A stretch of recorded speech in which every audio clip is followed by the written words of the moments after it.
Autumn rain is moving across Boeotia, slow gray curtains of it drifting down from the shoulders of the mountains, and the valley it falls on has no name yet. There is no city here. There is only the long grass leaning under the weight of the water, and a river talking quietly to its stones, and a spring rising cold out of a cleft in the rock, the way it has risen for longer than anyone will ever measure. The dust of the summer is drinking the first rain of the season, and the smell that lifts from the ground is the oldest smell in the world, older than language, older than the gods' names. The cicadas have gone quiet at last. Somewhere up on the high slopes, the wind is turning the leaves of the wild olives silver side up, which the shepherds of a later age will say means the rain intends to stay. You are standing in that rain, and it does not touch you. You are here the way a memory is here, present, weightless, watching. And you should know, before the story begins, what this valley will become. A city will stand here. 7 gates will open in its walls. Kings will climb its citadel and be carried down from it. Harvests will come in and fail. Songs will be made and forgotten and made again. And through all of it, through 7 generations of human lives, each one rising and cresting and sinking like a wave, one man will remain. He will be born when the city is young. He will still be alive when the grandchildren of his friends are old. His name will be Tiresias, and tonight, while the rain falls and your breathing slows, you are going to live his long life with him. From the first stone to the last, at the gentle pace of falling asleep. If this kind of quiet is what you came here for, you can help the story travel while you rest. A soft press on the like button. A subscription if you want to return to these firesides. And if you feel like it, leave a few words below saying where in the world you are listening from and what hour of the night it is there. It is a small comfort later to see how many others were drifting off under the same moon. And now, close your eyes. We are going back to the rain because a man is walking through it. He is tall, travel-worn, dressed in the manner of the eastern coasts, and he is following a cow. This is not madness, though it may look like it. His name is Cadmus, and he has come across the sea from the old cities of the Levant, searching for a sister the god of the sky carried away. And when the search failed, the oracle at Delphi gave him a stranger instruction. Stop searching. Follow the first heifer you meet, the priestess said, and where the animal lies down to rest, build. So he walks, and the cow walks, unhurried, her hide dark with rain, her hooves pressing neat crescents into the softening earth. And the small band of men behind Cadmus walk too, their sandals heavy with mud, none of them knowing that every step is laying down the first thread of a story that will outlast their language. The heifer crosses the river. She climbs the low rise at the valley's heart, a broad-backed hill with good sight in every direction. And there in the wet grass, with a sound like a sigh, she folds her legs beneath her and lies down. Cadmus stands over her in the rain and looks around him at the hills, the river, the darkening sky, and he says nothing, because there is nothing to say when a god has just handed you the rest of your life. This hill will be called the Cadmea. It will carry palaces and temples and fire and grief, and children not yet imaginable will play on its stones. For now it carries one tired man, one resting cow, and the rain. But a city must be consecrated, and a consecration needs water, and the only sweet water near is that cold spring in the cleft of the rock. And the spring is not unguarded. Cadmus sends his men down to it with jars. You watch them go, picking their way through the wet grass in the last light, and you watch the cleft in the rock the way you would watch a doorway in a dream, knowing something is about to come through it. What comes through it is a serpent. Not the small brown kind that pours itself between stones, but a thing from the world's first drafts, thick as a cedar's trunk, its scales the color of bruised bronze, its eyes carrying their own light the way embers do. Some traditions claim it was the child of Ares himself, the war god's own creature set to guard the war god's water. The men with the jars do not return. Cadmus goes down to the spring alone. The fight that follows is not long, the way the old fights never are. A cast stone, a spear driven through the soft place behind the skull, the huge body unwinding into the grass like a rope let go. And then, the strangest instruction of a strange day, spoken into his mind by a goddess with gray eyes. Take the teeth of the dead serpent, plow the field beside the water, and sow the teeth like seed. Cadmus, who has learned by now that obedience is the only sane response to this valley, plows the field in the rain and drops the teeth one by one into the furrows, white points vanishing into black earth. You feel it before you see it, a trembling under your feet, fine as a held breath. Then the furrows begin to stir, and out of the earth come men, spear points first, like the first green blades of a crop, then helmet crests, then shoulders, then armed and armored men entire, rising out of the soil, shaking the dirt from their arms, the way waking sleepers shake off a blanket. They are called the Spartoi, the sown men, and they are born grown, born angry, and the moment they are free of the furrows, they turn on one another. It is a harvest that reaps itself. When the field is quiet again, 5 remain standing, and those 5 lower their spears, look at the mud and the rain and the stranger watching them, and accept, in the way of myth, that the fight is over and the building can begin. 5 sown men, 5 founding fathers of the noble houses of a city that does not exist yet. One of them is named Odeus, which means something like man of the earth. Hold on to that name a moment longer than the others, as you would hold a smooth stone found on a path. Eudaeus is the reason this story can be told at all, because generations later, from his line, from the family of the earthborn, a boy will be born on this same hill, and that boy is Tiresias. Time moves differently in a story told for sleep, and it is moving now. The rain of the founding dries. Seasons turn over the hill like pages under a patient thumb. On the Cadmea, mud brick goes up, and timber and rough stone and the smoke of the first hearths climbs into the evening, carrying the smell of barley cakes and burning olive wood out over the valley. The 5 sown men take wives and build houses and grow old telling the story of the field, and Cadmus rules from the high hill with Harmonia beside him, the daughter of war and love, given to him in a wedding the gods themselves attended. The city is small still, more promise than fact, but at its foot, the cold spring goes on rising from the rock, indifferent, faithful. The same water the serpent guarded, and the women come down to it with jars at first light, and their voices carry in the cool air. And this, the spring, the jars, the morning voices, will outlast every wall this story builds. Remember the spring. We will come back to it many times because Tiresias did. He is born in the city's first generation, in a house of the line of Eudaeus. His father is a man of that earthborn family. His mother is Chariclo, and about her the old singers disagreed. Most made her a nymph, one of the quiet, immortal presences of pool and grove, beloved of the gray-eyed goddess herself, which would mean the boy has spring water on one side of his blood and battlefield earth on the other. And if you wanted a single sentence to explain the whole of his long, strange life, that one would nearly do. As a child, he is not remarkable. You can see him, if you lean into the story a little, a thin boy with dust on his shins, sitting in the shade of a wall that was built the decade he was born, eating figs and listening. Listening is the thing he does best, from the beginning. Old men like a boy who listens, and the city is full of old men with one story each. His grandfather's story is the field. The old man holds out his forearm where a white scar rides the muscle and says, "This I got from my own brother, in the furrow, in the first hour of my life, before we understood the fight was not required of us."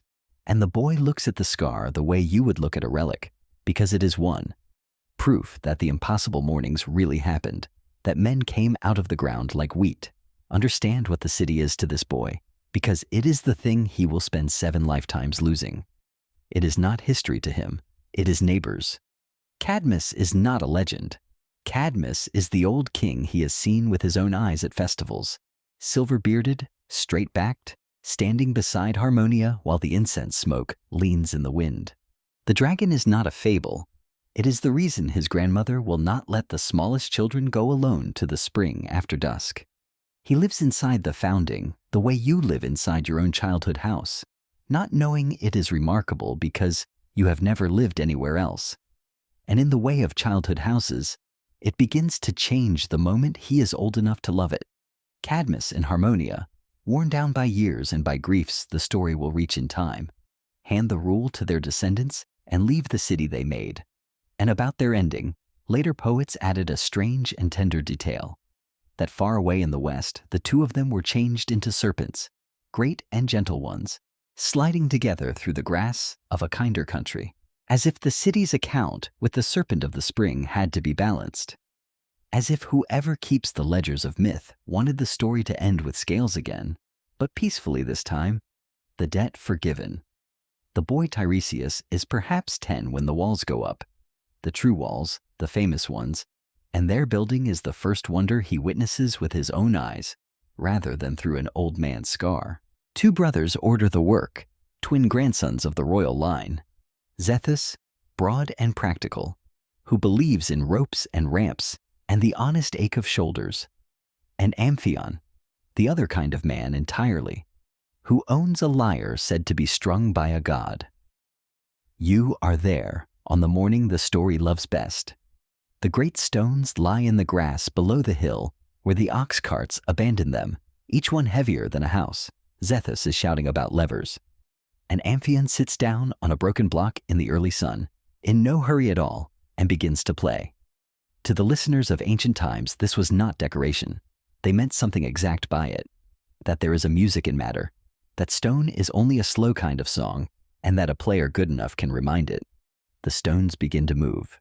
Slowly, with enormous patience, the way you shift in deep sleep, the blocks rock and rise and slide through the flattened grass, finding their places in the wall's growing line, as if they remembered them from some earlier arrangement of the world. The boy watches all day and cannot be called in to eat. By the time the moon rises, the wall casts a moon shadow, and the city on the hill has become a city with a rampart, and in that rampart, in the seasons that follow, they set 7 gates. 7 gates. Count them the way the Thebans taught their children to, touching a finger for each, because the number is going to matter terribly, generations from now, on the worst morning of the story. But that morning is far away yet. For now the gates stand open and harmless in the sun, and through them come traders with saltfish and island wine. Shepherds, driving flocks down from the high pastures, with the dogs circling wide. Guest friends from Argos and Athens and the coasts. And the boy who listens is a young man now, and the wall is simply the wall, the way the spring is simply the spring. His friends are young men too. Hold them in your mind, though the story does not trouble to give them names. The companions of his youth, the ones he raced along the wall walk at dusk, the ones he sat with under the plane tree, sharing a wineskin while the swallows stitched the evening air above the gates. Every long-lived man begins as a young man among friends, who assume, all of them together, without ever saying it, that they will grow old at the same speed. It is the most natural assumption in the world, and the whole weight of this story rests on the fact that for one of them, it will not be true. Stay a while in those young years, because he stayed in them, later, more than in any others. They were the rooms of his memory he kept swept. The city in its first strength is a thing of sounds and smells more than of events, and you can walk it with him now, slowly, at the pace of a summer evening. Morning begins at the spring, always with the knock and slide of jars and the low talk of the water carriers, and the cold mineral breath that comes off the rock even in the hot months. Then the streets warm. Sun climbs the pale walls until the stone gives its warmth back to any hand laid on it, and the smell of the lanes turns to dust and donkeys and crushed thyme where the herb sellers sit, and from the hill the smoke of the altars goes up thin and straight on a still day, bending all together like grass in a current when the Etesian winds set in. In the fields beyond the gates, the barley goes from green to gold to stubble, and the threshing floors murmur with flails and winnowing all through the long light, and the chaff drifts against the walls like a first warm snow. Cicadas hold their single note from the heat of the morning until the shadows go blue. In autumn, the whole valley smells of crushed grapes and of the first wet earth. And in winter of wet wool and pine smoke, and in earliest spring, before anything else consents to bloom, the almond trees stand in flower along the terraces like lamps lit before a festival. He learns all of it by heart, without meaning to, the way you have learned the sounds of your own house. Which door sticks, which stair speaks, and not one of these things is an event, and not one of them will ever be in a song. And they are the exact things that, centuries on, he will find he misses with the sharpest ache, not the kings, the mornings. Once in those years, and he remembered it always, the valley went strange for a day. It was late in a summer, near the founding festival, and the wind stopped, utterly, everywhere at once, and the cicadas stopped with it, and the smoke stood on the altars straight as spear shafts, and into that vast stillness came the cranes, hundreds of them, very high, crossing the sky from north to south, in long wavering lines like script being written and rewritten, too far up to be heard. The whole city came out into the streets to look. Nobody could say what it meant, and the day passed, and the wind returned by evening, and the elders shrugged and called it weather. But the young Tiresias stood in a rooftop's shade, watching until his neck ached. And something in him, this was long before the gift, before the serpents, before everything. Something in him kept the sight the way wax keeps a seal.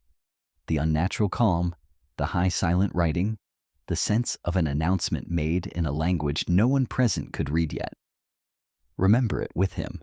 Much later, when the speech of birds had been opened to him, and he thought back to that day, he understood that the cranes had been saying what cranes always say, which is simply, south, south, the season turns, nothing stays, and that the city had witnessed a plain truth pass overhead in broad daylight, and had gone back indoors and forgotten it by supper.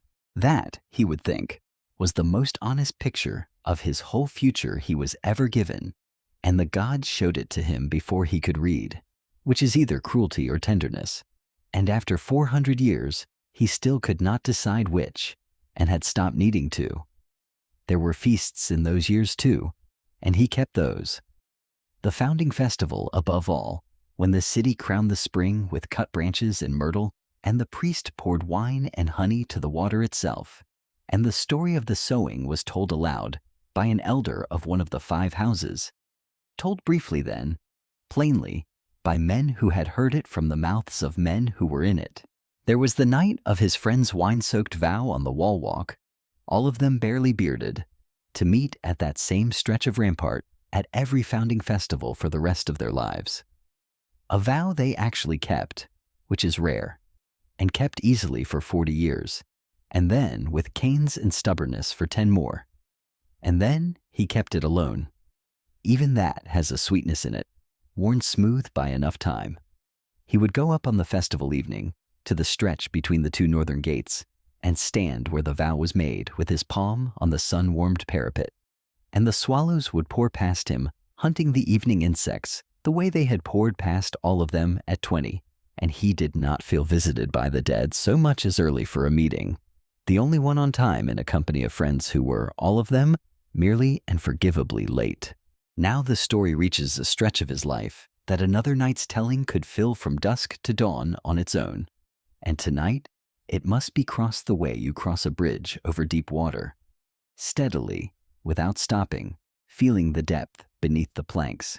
It happens away from the city in the folded green hills, where the young Tiresias one afternoon comes upon 2 serpents coiled together in the path and strikes them with his staff and is changed entirely. For 7 years, the traditions say, Tiresias lived as a woman and kept house and knew that whole other country of human life from the inside, and then found the serpents again and was changed back. It is because of those years, because he alone had stood on both banks of the river, that the king and queen of the gods later called him in to settle a private argument between them, and his honest answer pleased Zeus and enraged Hera, and the queen of heaven struck him blind. And Zeus, who could not undo another God's work, gave him what he could instead: the gift of prophecy, the understanding of the speech of birds, and a life stretched long past its human measure. 7 generations of men, 7 full turnings of the wheel that takes everyone else after one. All of that, the change and the argument and the darkness and the gift, belongs to another evening. Tonight, only its consequence concerns us, and the consequence is this. A man in early middle age stands on the wall of Thebes with his eyes gone dark and his ears suddenly, unbearably open, and he has just been handed more time than anyone should be asked to carry. He does not know yet what it will cost. Nobody who is given time ever does. At first, the length of his life is invisible, even to him. That is the quiet horror and the quiet mercy of it. A long life does not announce itself. It simply fails to end. For years, nothing seems strange. He learns his blindness the way you learn a new house in the dark, by touch and count and habit. So many steps from his door to the corner, so many from the corner to the spring, the smooth dip in the third stair, the cool iron smell of the water rising to meet him before his staff finds the lip of the basin. Boys are paid a coin to guide him and grow up and are replaced by their sons. He becomes what blind seers become in cities that believe, consulted, fed from the temples, half feared, half loved, the man to whom the birds' voices are sentences. When the wind combs through the poplars by the river, he tilts his head like a man listening at a door, and what the swallows and the cranes tell him, he tells the city. Most of it small, rain coming. A good year for the vines, a ship delayed but not lost. The years go by like that, at their believable pace. And then, one evening under the plane tree, a friend of his youth says to him, laughing, "Old age is a thief. Look what it has done to my hands," and takes Tiresias's fingers and lays them on his own knuckles, and the knuckles are swollen and ropey, like olive roots, an old man's hands. And Tiresias runs his thumb across them and says nothing, because his own hands, the hands of a man of the same age, of the same summers on the same wall walk, are still smooth. That is the true beginning of the 7 generations.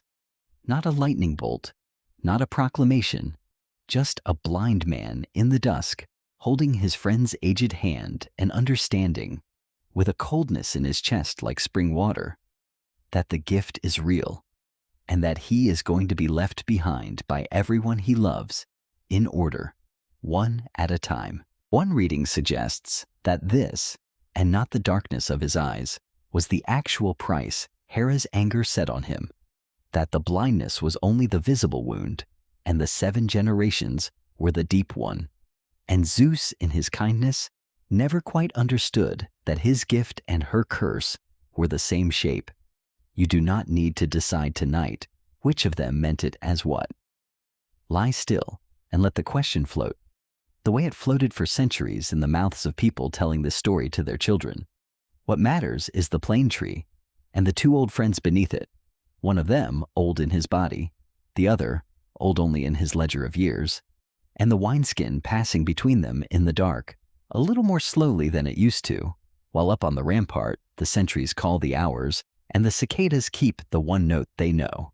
His friends die the way stars set, not all at once, but in an order that begins to feel like a current. The runner first, of a fever, in his 50s. Then the one with the laugh, who had gone gray and gentle. Then the friend of the knuckles, in his sleep, in the house he was born in. Tiresias stands at each burning with the smoke leaning over the mourners, and hears the professional wailers take up grief like a trade, and understands that he is becoming, decade by decade, the last holder of certain small things, who now remembers that the runner cheated in the foot race under the old wall and laughed so hard confessing it that he sat down in the dust. Who remembers the exact words of the joke about the Argive wine merchant? He does. Only he does. When the youngest of that circle of friends is carried through the gate feet first, the whole shared world of his young manhood, its private names, its evenings, its weather, folds itself up small and moves its last copy into his keeping. This is what nobody tells you about long life. And what this story has stayed awake tonight to say gently, memory was designed to be held between people, like a beam between two walls. Held alone, the same beam has a different weight. The city, meanwhile, has been growing new people the whole time, the way the olive terraces grow new leaves while the old ones fall. On the throne of Cadmus now sits Cadmus's grandson, a young king named Pentheus, and with him the story arrives at the second great turning Tiresias will witness, and the first one he will fail to prevent. You can tell the age of a seer's grief by which failures he still argues with in the dark, and this one he argued with for 300 years. It begins with rumors coming up the roads from the east like weather. A new god is abroad, a young god, a strange one, ivy-crowned, wine-handed, who travels with music and makes the women leave their looms and walk up into the mountains to dance. His name is Dionysus, and here is the thing, the terrible domestic heart of it. He is Theban, born on this very hill, out of the royal house itself, child of Cadmus's own daughter Semele and the king of the gods. In a story of fire and jealousy, the city has spent a generation politely disbelieving. Now the child of that fire has come home, and his own city does not know him, and his own cousin the king means to lock him up. Tiresias goes to the palace. He is old now in everyone's eyes, the resident antique. And he climbs the palace steps with his staff clicking on the stone, and he stands in front of the young king in the painted hall, and tells him plainly what the birds have been saying for weeks. This stranger is no stranger. Bow, and the god's coming will be a festival. Refuse, and it will be a lesson. And Pentheus laughs at him. That is all, the whole hinge of the tragedy. A young man laughing at an old one. The king looks at this relic of his great-grandfather's era, blind, ancient, talking about bird speech, and he laughs and orders the seer out of the hall. Tiresias has by now outlived the entire generation that would have known better. That is the mechanism the story wants you to feel because it will repeat. His knowledge has not weakened, but the people who trusted him have kept dying, and every new bench of listeners has to relearn from nothing what their grandparents knew in their bones. That the blind man is always right. A city's memory, it turns out, is not a well. It is a fire that must be handed from lamp to lamp, and a lamp goes out in one human lifetime, and he is the only one who burns on. What follows? Follows. The god is caught and cannot be held. Ropes find no wrists in them. Cell doors open onto empty rooms, and a low music threads the city at night with no player anyone can find. The women of Thebes, queen mothers and kitchen girls together, are up on Citharon in the pine woods, dancing in the god's madness, and among them is Agave, the king's own mother. And Pentheus, curiosity poured into him by the god like wine into a cracked cup, climbs the mountain to spy on them, and is seen, and in their madness, the women take him for a lion in the branches, and what a hunting pack does to a lion was done. It is the darkest single thing this long story holds, and the telling of it stops here, at the tree line, out of mercy. For you, and for the mother who came down the mountain, carrying what she thought was a trophy, and was made to see, slowly, in her returning right mind, what it truly was. The city went quiet for a year. Grief has a sound, but this was past it, and Tiresias endures it, which is his whole occupation now. He had warned and been laughed at, and been right, and there is no nourishment in that kind of rightness. It feeds nothing. It only sits in the chest like a swallowed stone. He goes down to the spring the morning after the king's burning, the same spring, the serpent's spring, Cadmus's spring, and he sits on its cold lip and listens to the water arriving from under the mountain, water that was already old before the first jar ever dipped it. And something in the sound steadies him, as it will steady him again and again down the centuries. The streets around the spring have changed twice over by now. Houses have grown second stories. The potter's quarter has migrated west. A colonnade stands where the tanners used to spread their hides. But the spring is the spring. It comes up out of the dark saying the same syllables. It said, when the valley had no name, and the blind man sits beside it, letting the one unchanged voice in the city talk to him. And if you want a picture to fall asleep inside tonight, take that one. An old man and old water, the two rememberers, keeping each other company while the town around them forgets and rebuilds. Forgets and rebuilds. Scholars remain divided, it should be said, over how the old tellers fitted one man's life across so many reigns. And the truthful answer is that the singers were not keeping accounts. They were keeping something better. When 5 different centuries of Thebans all insisted that Tiresias had counseled their kings, they were saying something true in the only grammar myth has, that wisdom in that city always wore the same face, that whenever the door of catastrophe opened, the same blind silhouette was already standing in it, saying the thing nobody wished to hear. Tonight we take them at their word and let him live it straight through, because the straight-through version is the one that carries the feeling, and the feeling, as the palace passes from Pentheus's shattered house, sideways and downward through the family, as Cadmus's line thins and knots like an old rope, is of a man beginning to move through his own city, the way you move through a museum after closing. He knows what stood on every corner before what stands there now. He remembers the tree the colonnade replaced, and the man who used to sleep under the tree, and the name of that man's dog. The city has become layered for him, translucent. Every street is 4 streets deep, and the people passing him in the lanes, the new people with their new fashions and cloak pins and their new songs, see only a very old blind man on a bench in the sun and have no idea that they are walking, all of them, through the thin topmost page of the book he is quietly holding open. Between the catastrophes there are the quiet reigns, and the story owes them a word because most of a long life is lived in them. The way most of a coastline is not headlands, but the calm miles between. A king called Labdacus holds the throne for a stretch, and other names hold it that even the singers will later blur, and under them the city simply lives, repairs its gutters, marries off its daughters, argues about the price of oil, widens the street of the bronze smiths, and then regrets it. Tiresias moves through these decades like a ferryman on a slow river, carrying the same freight back and forth. A blessing read from birds at a wedding. A warning about a dry summer. The naming day of a child whose great-grandmother's naming day he also attended, though he has learned to stop saying so because it makes the mothers hold their babies a little closer and look at him the way you look at a well whose bottom the dropped stone never seems to strike. It is in one of these quiet stretches that he takes up his last habit, the one the neighborhood children will know him by for 3 centuries, walking the burying grounds outside the gates in the early morning, staff ticking softly against the stones. The grave markers of Thebes stand in long grass there, stelae of the local gray stone, each one cut with a name, and on the finer ones, a picture.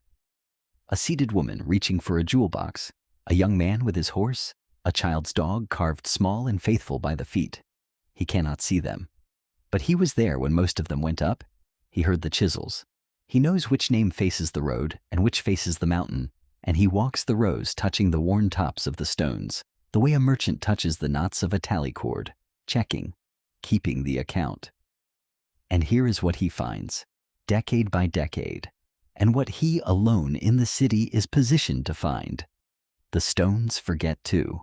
Rain and lichen and the little sandpaper wind that comes down off the mountain in the cold months work at the letters, generation after generation, until the crisp names of his friends' graves soften into shallow shadows, and then into suggestion, and then into nothing at all, and the stelae stand anonymous in the grass, holding their shapes the way the singers' songs hold their tunes after the true words are gone. The families stop coming after the 3rd generation. There is no unkindness in it. There is simply no one left alive who ever saw the face the stone stands for. The grass closes over the paths between the rows, and still the stones stand there being stones, doing the one thing asked of them, remember, and failing at it with such patience, such dignity, that he comes to feel for them something like fellowship. They are his colleagues, the stelae. They were also given the work of keeping names, and they were also left out in all the weathers of time, and they are also slowly losing everything they were trusted with, only without knowing it, which he sometimes thinks makes them the lucky ones, and sometimes thinks makes them the poor ones, depending on the morning. On the walk home, he passes from the anonymous rows through the gate into the noise of the living market, out of the library of the unreadable, into the crowd that will one day be filed there, and no one he passes finds anything in this but an old man coming back from a walk. And this, too, he has stopped needing them to understand. Somewhere in those years, he notices that the founding has stopped being memory and started being story. There is a difference, and he can hear the moment it happens. Memory says, "My grandfather had a scar on his forearm here, and it ached before rain." Story says, "The sown men sprang from the furrows in armor of bronze, glorious and terrible." Both are true, but only one of them has a body in it. In the market now, there are singers, professionals, traveling men with good voices and flexible loyalties. And on festival evenings, they sing the founding of Thebes to crowds who take it the way they take the story of the world's making, as something that happened in that other time, the deep time, the once. Tiresias sits at the edge of the crowd and listens to a singer describe the dragon, and the singer has it coiling around a cedar and breathing fire, which it never did, and has Cadmus fighting it for a day and a night, which he did not, and the crowd sighs with pleasure, and Tiresias says nothing at all. He has learned that correcting a story is like straightening a river. Enormous effort, brief success, and the water goes back the way it wanted to go the moment you rest.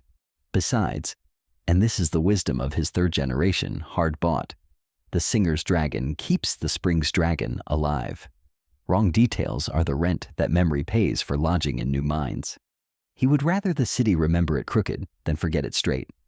But some things he will not let go crooked, and he keeps them the way the temple keeps its fire. The names chiefly. Names are the first things to wear away, faster than bronze, faster even than kindness. And he has begun to say them over to himself at evening, a private litany with no God at the end of it. The friends of the wall walk, the women at the spring of his boyhood, the guide boys, the potters, the centuries of vanished summers. There were those in later ages who taught that the very stones of Thebes were mortared with music, and one version of the tale insists that this is why the city's ghosts stayed close, held by the old song in the walls. But Tiresias knew a plainer truth, which is that the dead stay exactly as long as someone keeps saying their names, and not 1 hour longer. So he says them. You may picture him on his roof under the summer stars he cannot see, but can feel on his face as a coolness with distances in it, murmuring names the way other men count sheep or drachmas. And if the list gets a little longer every year, his nights are long too, and he has never once reached the end of it before sleep took him. Perhaps that is a mercy the gods left him without ever saying so. A man with that many dead to name is a man guaranteed to fall asleep, remembering, never to finish, never to have to lie in the silence that waits at the bottom of the list. The throne, meanwhile, has found its way to a king called Laius, of the direct line of Cadmus, and with his name the story tightens, because his name is the first link in the chain of the house's great catastrophe, the one the whole world still knows. It begins, as the worst of it always begins in this family, with a question put to a god. Laius and his queen Jocasta are childless, and the king travels to Delphi to ask for a son, and the god's answer comes back with a door slammed in the middle of it. You will have a son, and that son will kill you. What Laius does next, he does quietly, and the city is not told, and even the palace servants speak of it only in the shorthand of lowered eyes. A boy is born. The king has the baby's ankles pinned and gives him to a herdsman with orders to leave him on Cithaeron. The same mountain, you notice? Always the same mountain. The place this family sends the things it cannot bear to look at. The herdsman climbs into the high pastures with the child, and the story lets him vanish into the mist there, and the palace tells itself the matter is closed. Thebes goes on. The markets fill and empty, the swallows leave and return, the spring runs. Tiresias knows. Of course he knows. The birds were loud that whole cold week, and grief in a palace has a smell that a blind man reads at 50 paces. This is the loneliest kind of knowledge he carries. Not the future exactly, but the unfinished, the deed that has not landed yet, the stone still in the air. He knows the child did not die on the mountain. He knows the way he knows rain, by pressure, by the lean of things. And he can do nothing with the knowledge, because prophecy, as he has learned across 2 centuries of practicing it, is not a lever, it is a window. The gods let him see the shape of what comes, and let him say it, and then let the saying change nothing, because the hearers decide what to do. And the hearers are always the same young men laughing in painted halls. So he keeps the child on his private list of names. A name nobody gave the boy, just the child, the mountain child. And he waits, and the waiting is measured in the only units his life has left, in kings. Laius reigns and grows gray. The city knows a spell of quiet years, the kind that later look like a held breath. And on the roads far away, a young man raised as a prince of Corinth hears an insult at a feast and goes to Delphi to ask whose son he really is, and receives, instead of an answer, the same slammed door. You will kill your father and marry your mother. And that young man, out of love for the only parents he knows, does the noble thing and the doomed thing, which in this family have always been the same thing, and turns his back on Corinth forever, and takes the road that leads away, which is the road that leads here. To the listeners of the old world, none of this was suspense. Every child in every audience knew the name Oedipus before they knew their letters. The suspense was never the point. The point was watching it come slowly, with everyone inside the story blind and everyone outside it seeing. Every listener made, for the length of the telling, into a small Tiresias, knowing and unable to reach in. Feel that for a moment, and then let it go, because tonight is not for dread. Where the roads from Delphi and from Thebes cross in a narrow place, an old king in a chariot and a young man on foot will argue over right of way, in the ordinary stupid way of travelers, neither knowing the other, and the prophecy will close over them both, like water over a dropped stone. Laius will not come home, and up the road to the grieving city will come some while after, a young stranger with scarred ankles and a quick mind, to meet a monster at the gates. The monster is the Sphinx, lion-bodied, woman-faced, winged, perched on a crag outside the city, asking travelers a riddle and destroying the ones who fail it, which is all of them. The riddle, you will remember, is about a creature that goes on 4 legs in the morning, 2 at noon, and 3 in the evening, and the answer is man. The crawling infant, the striding adult, the elder with a staff. Pause on that gently, because the story has placed it here with a jeweler's care. The city's deliverance hangs on a riddle about time, about the one road every human walks, and it is answered by a man who does not know where on that road he is standing, at the gates of a city whose oldest inhabitant has been walking the evening stretch, staff in hand, for 200 years. Oedipus answers. The Sphinx casts herself from the crag. The city, wild with relief and freshly widowed of its king, does what saved cities do and marries its savior to its queen. There are torches and garlands on the 7 gates, and wine and singing until the birds start. Tiresias does not go to the wedding.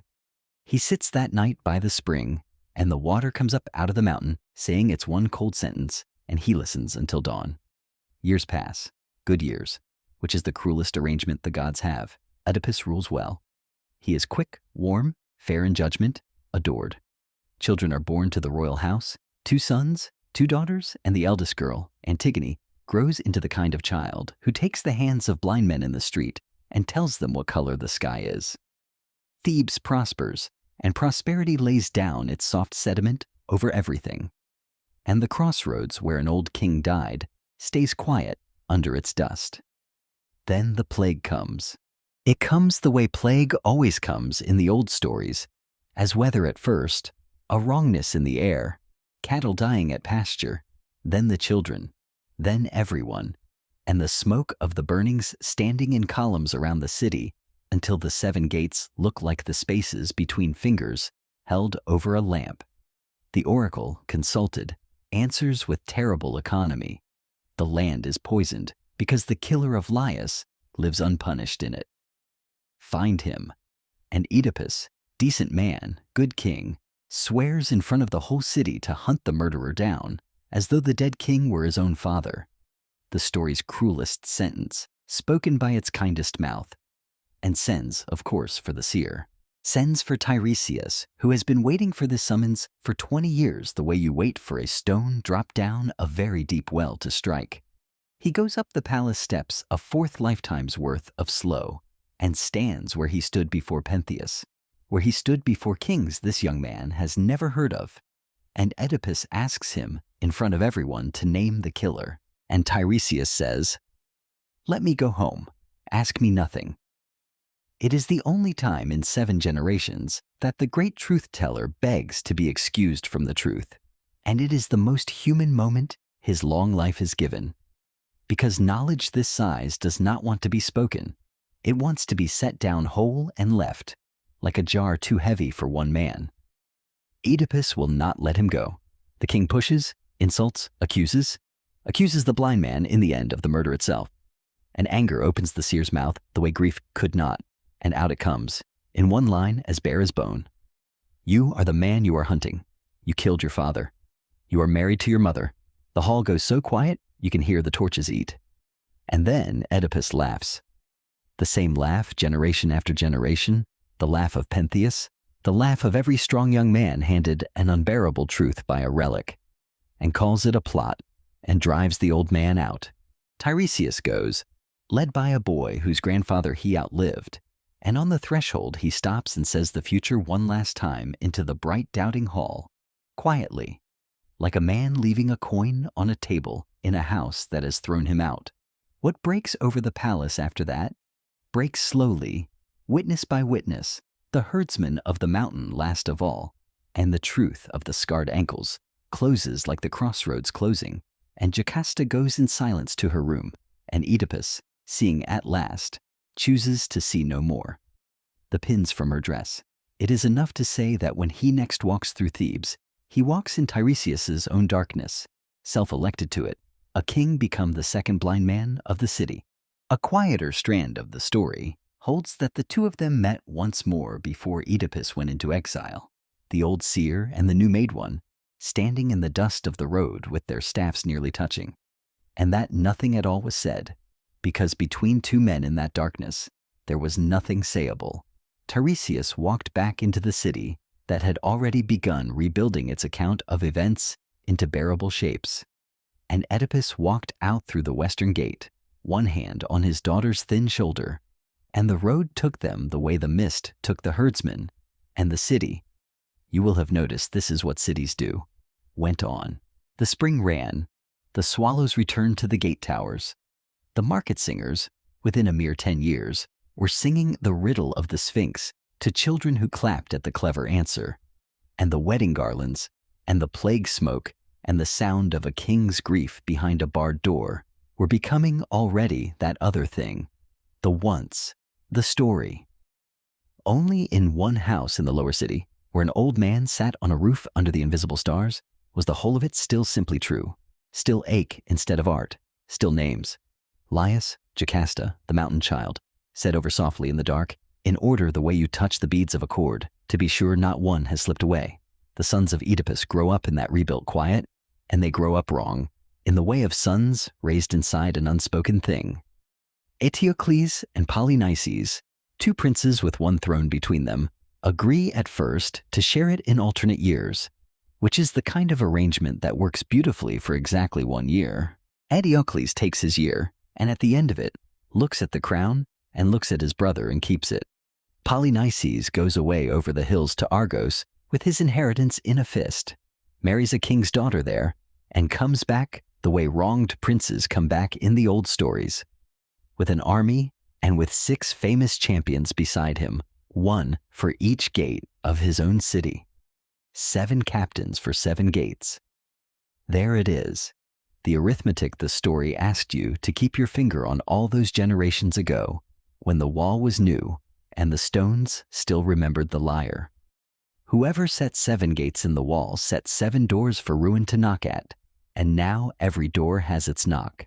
The men of Thebes stand on the ramparts. Their great-great-grandfathers' grandfathers watched being sung into place, and look out at the dust of the Argive army spreading across the plain like spilled water. And up on the citadel the captains argue over which defender to set at which gate. And someone, there is always someone, says, "Ask the old man. He is very old now, even by his own reckoning, 6 generations deep.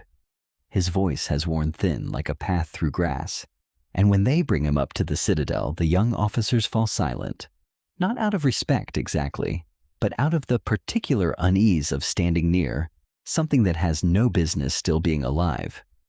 A man who spoke with Cadmus's grandchildren consulted for a war between Cadmus's great-great-great-great-grandsons, and Tiresias listens to the birds above the towers, wheeling disturbed in the smoke of 2 armies' cooking fires, and what he finds in their voices is a price. There is a way for the city to stand, he says, and it is this. The war god has never forgotten the serpent slain at his spring in the world's morning, and the debt has come due, and it must be paid in the blood of the sown men's line, freely given. A son of the dragon's teeth, dying willingly, buys Thebes. He says it, hating it, in the smallest voice of his 7 lifetimes, because he can hear who is standing in the doorway as he says it.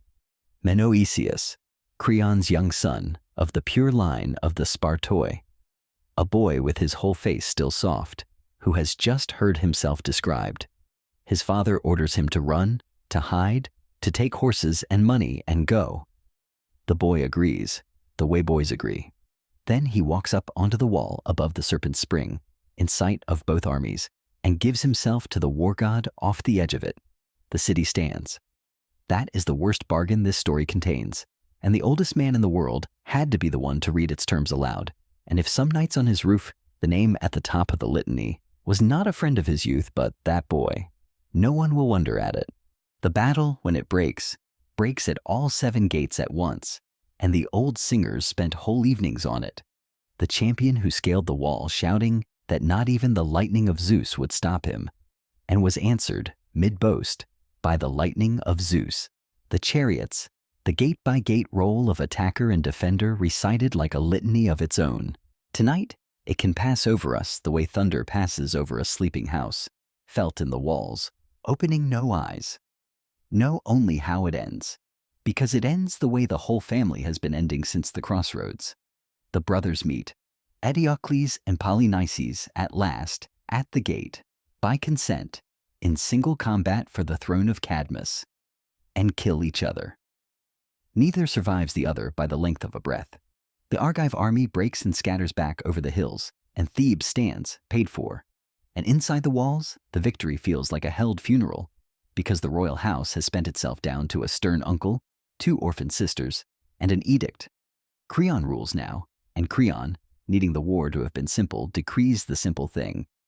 Eteocles, defender buried with honors, Polynices, invader left on the plain for the birds, and Antigone, the girl who told blind men the color of the sky, a grown woman now with her father's exact stubbornness set in a finer jaw, takes a handful of dust out through the gate at dawn and buries her brother with it, knowing the price, and pays it.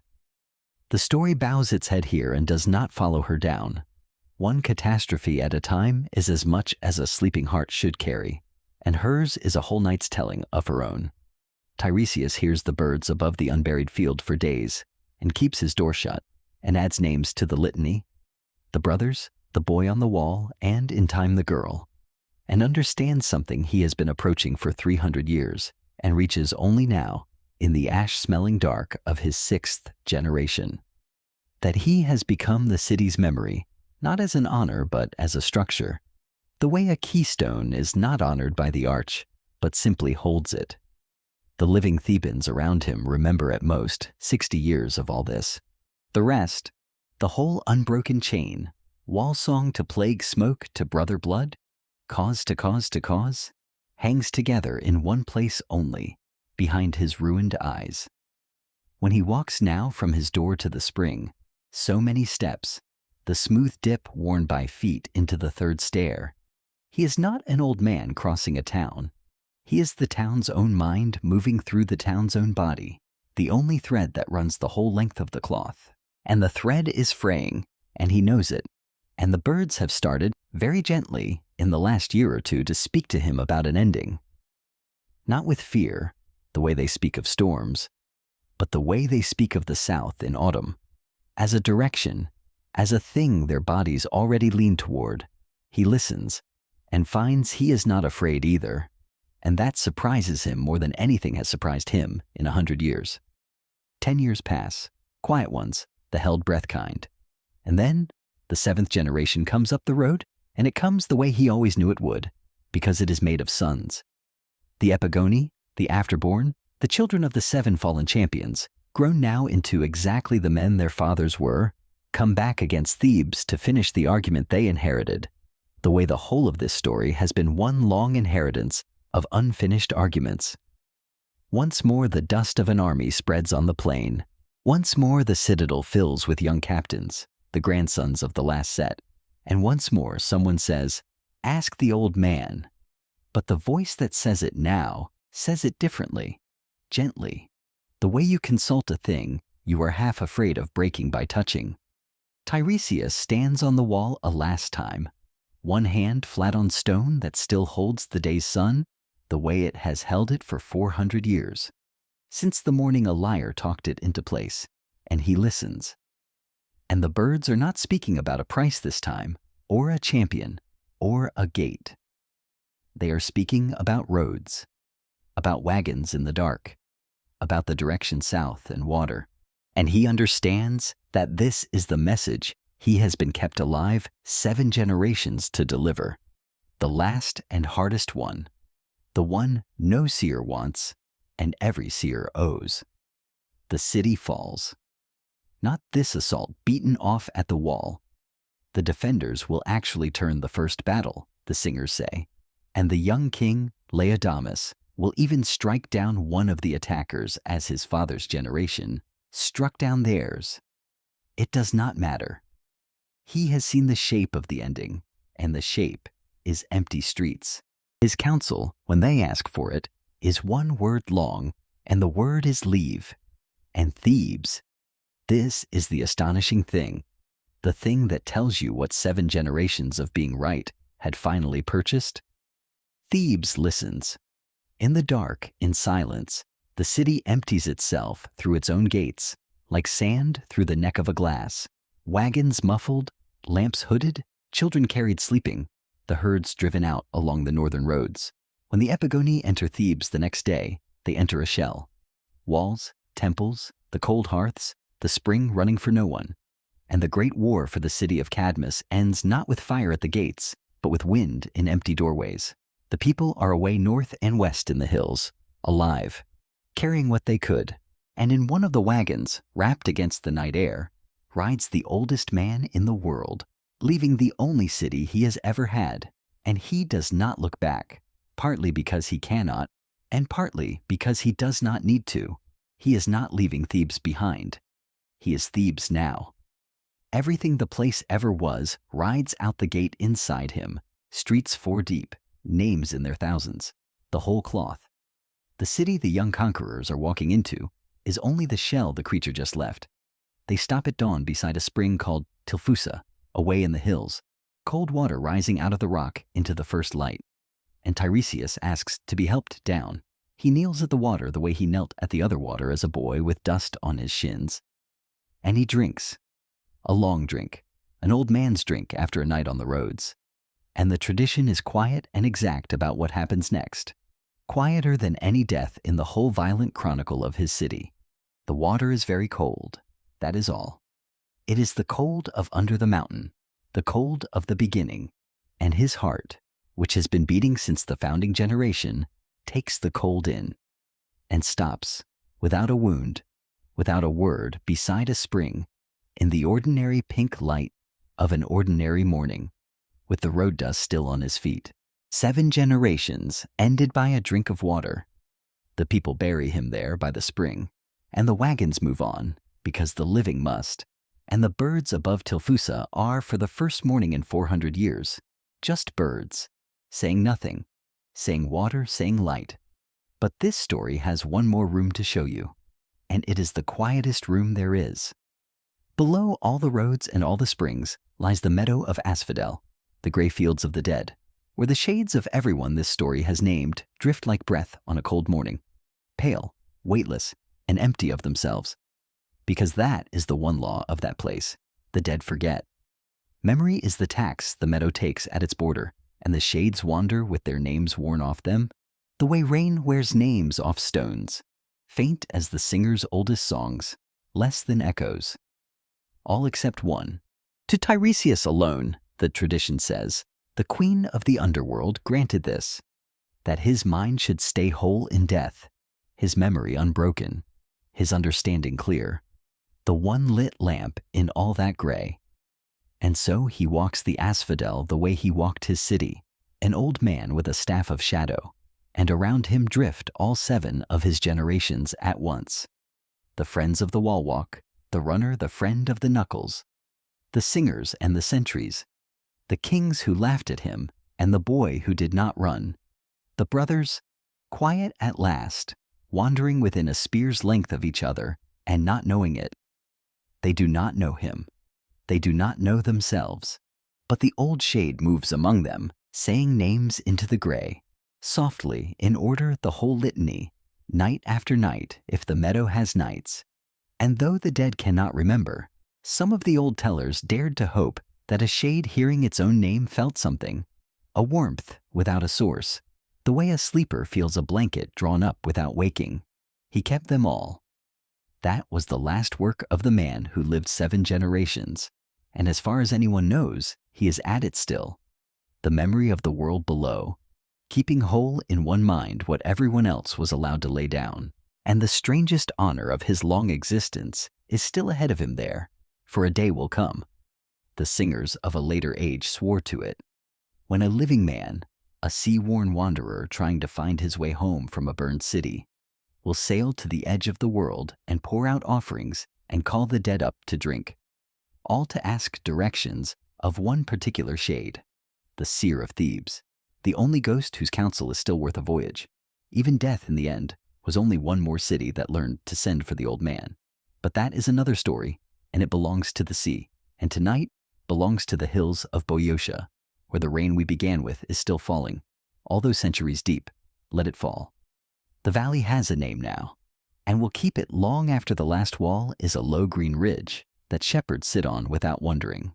The spring of the serpent still rises out of its cleft in the rock tonight, this very night, in the actual hills of Greece, cold and talkative, saying the syllables it said before the first jar.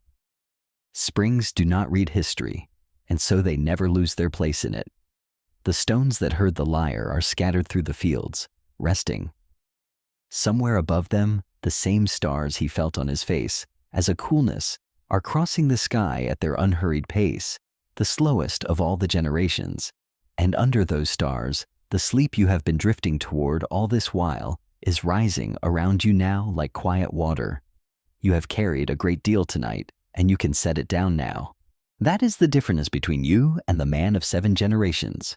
You're allowed to lay the names aside and let the walls and the gates and the kings soften and blur, and trust that the story will keep itself, the way it has kept itself for 3,000 years, passing from voice to voice, while whole cities of listeners slept and woke and slept again. Nothing needs remembering tonight. Nothing needs you to hold it. The rain is on the hills. The spring is running in the dark. The old man is keeping the names, and every one of them is safe.